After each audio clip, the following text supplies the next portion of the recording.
Adilah pada kami tak bodoh, meski memang kami tak pandai. Tapi kami berjanji akan tetap mengkritik sesuai isi hati. Hei penguasa, ini kami rakyat jelata. Engkau ada untuk siapa? Hei penguasa, ini kami rakyat jelata. Mau sampaikan semua keluh kesah. Bekerjalah dengan hati, pakai empati. Jangan banyak intrik, apalagi bikin taktik. Bijaklah dalam membuat peraturan. Jangan sampai bikin aturan yang berat sebelah. Kalau dengan langkah-langkah yang dilakukan Pak Prabowo dengan efisiensi tadi kan itu memang secara langsung ataupun tidak langsung menyetop program-program Pak Jokowi yang sedang berjalan. Betul. Nah, artinya kan nuansa yang Pak Didin sampaikan di awal tadi bahwa ya Pak Jokowi hari ini sebetulnya bukan siapa-siapa lagi. Dia sudah tidak punya pengaruh apa-apa lagi. Nah, tapi ketika dikaitkan dengan tampak cawe-cawenya Pak Jokowi, meskipun itu dibantah olehnya, masih terus warawiri kemana-mana. Kemarin ke Uni Emirat Arab dan seterusnya, datang pejabat ke rumahnya. Nah ini suasana atau nuansa yang tergambar bahwa ada penguasa de jure de facto ini cukup ramai diperbincangkan di publik, baik oleh para pengamat maupun para praktisi. Kira-kira bagaimana? Apakah memang benar demikian? Terus ya tentu kan ini berbahaya dong gitu. Iya. Orang sering atau ya pengamat lah, ya masyarakat sering mengatakan ada dua matahari dalam satu pemerintahan. Wah, emang ini cukup berbahaya karena itu ya. Meskipun sudah dibantah ya oleh Pak Jokowi. Ya persoalan itu bukan soal bantah-membantah. Masyarakat memang tidak ada sih, Pak Jokowi kan tidak pernah duduk di istana berkantor gitu kan. Yang disebut dua matahari ini, yang satu memang de jure-nya memang dia sebagai ini, tapi dalam konteks tadi disebut mengatur kebijakan-kebijakan itu kelihatannya ada yang dari luar ikut nyusup gitu kan. Cawe-cawe itu yang disebut cawe-cawe, itulah yang disebut dua matahari ya, bergerak ke sana kemari segala macam. Di internal pemerintahan Prabowo juga itu sedang berlaku, makanya itu saya melihat kayak ada perang asimetris. Ini sedang berjalan, Pak. Ya, jangan-jangan Pak Prabowo kalau tidak waspada juga di dalamnya akan ada menteri ya atau pembantu lah kabinet yang disebut itu tadi Prabowo jangan sampai tidak sejalan dengan saya. Nah, itulah yang sebetulnya menteri-menteri yang punya persiapan atau punya nuansa untuk melakukan pemboikotan itu. Itu di internal dalam.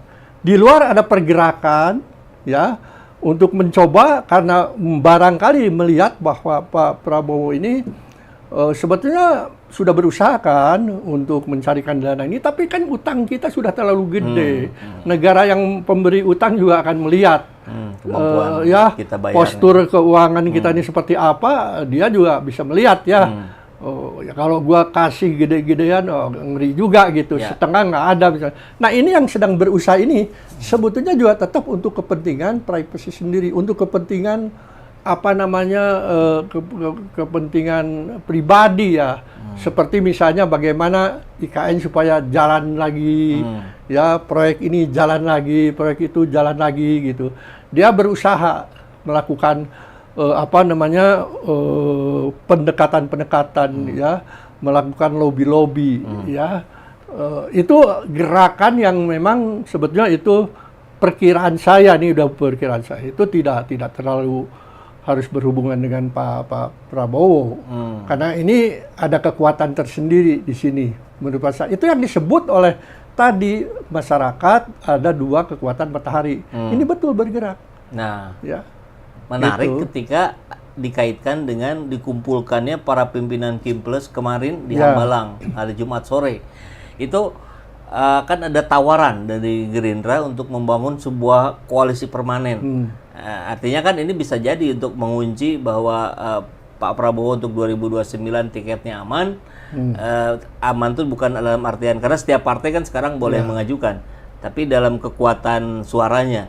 Tapi di sisi lain terkait dengan yang Pak Didin sampaikan tadi, ini adalah upaya untuk mengunci atau membersihkan orang-orang yang akan memboikot kepemimpinan Pak Prabowo. Apakah ke arah sana? Saya lebih setuju bukan untuk persiapan 2029. Ya, saya yakin Pak Prabowo ini dihadapkan dengan permasalahan sekarang ini sudah pusingnya luar biasa, 12 keliling ya, bukan pusing 10 keliling lagi ya. Tapi untuk tadi saya katakan, tapi gerbong Gerindra ada kekhawatiran, makanya muncullah penetapan untuk periode 29 maju kan. Sebetulnya barangkali Pak Prabowo terlalu berpikir untuk itu ya. Tapi saya lebih kepada pertemuan tadi itu justru memperlihatkan saat ini di kabinet ini belum ada kekompakan ya, belum ada satu kesatuan yang utuh ya untuk melaksanakan kebijakan-kebijakan dari seorang Prabowo. Misalnya untuk kasus-kasus rempang, untuk kasus pagar laut ya segala macam, beberapa kasus PSN yang bermasalah ya. Saya pikir Pak Prabowo sudah mengingatkan untuk melakukan tindakan tegas, bla bla bla. Ini kaitannya dengan masalah korupsi ya. Tapi kok di situ bawahannya kok nggak bergerak gitu loh.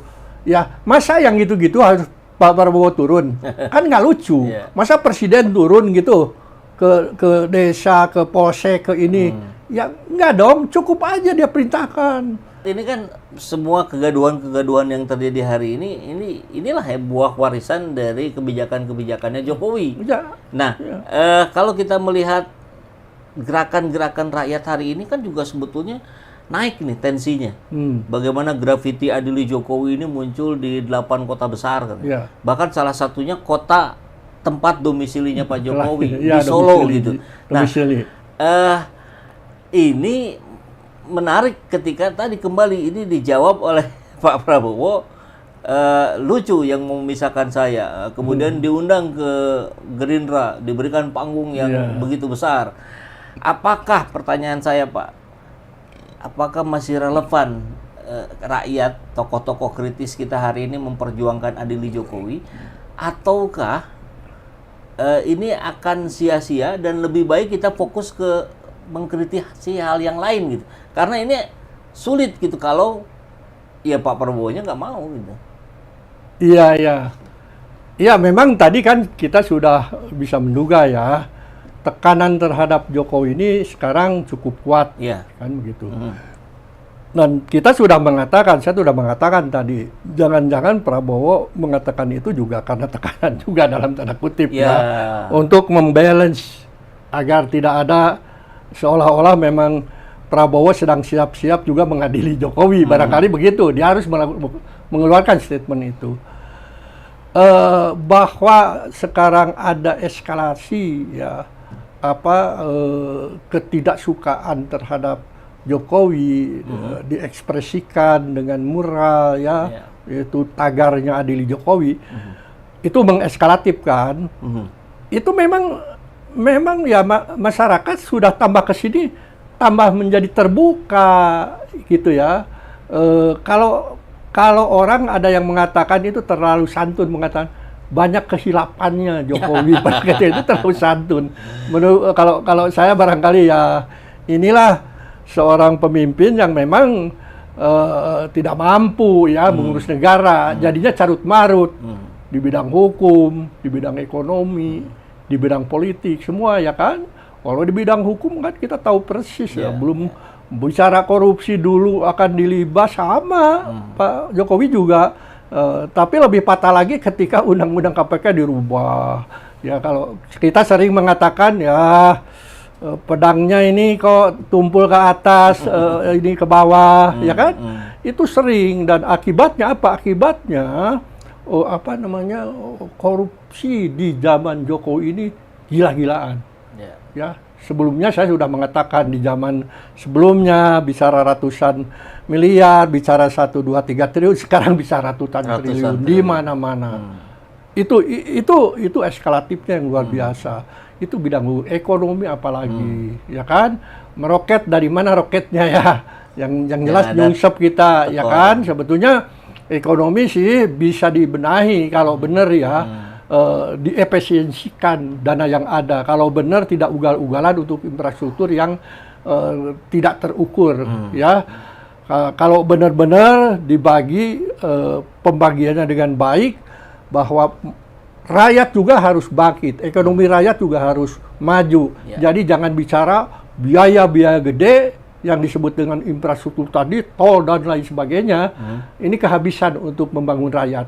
Itulah periode-periode Pak Jokowi. Dalam dunia politik kan jelas bagaimana masyarakat bisa memotret ya politik yang bernuansa demokrasi itu kan udah paham seperti apa. Ya, dulu kan politik sandera yang muncul. Ya, politik sandera, politik cawe-cawe. Ya, sekarang dilanjut. Tadi kan sudah kita bicarakan kan. Cuma sekarang dilakukan secara informal. Dulu formal karena dia sebagai seorang pemimpin ya, ikut campur dalam dunia politik cawe-cawe loh. Banyak kan akibat dari itu. Ya, banyak pemimpin-pemimpin partai yang tersandera ya, akhirnya ya harus mau tidak mau harus gabung. Ada ikut campur masuk ke MK, akhirnya pamannya atau adik iparnya sendiri harus terkena ditendang sebagai ketua MK. Itu kan bagian dari nuansa politik yang dibangun ketika itu. Politik sandera, politik cawe-cawe. Nah, ini semua nggak benar. Rakyat ini semua udah mulai terbuka, tahu. Makanya muncullah tadi tagar-tagar adili.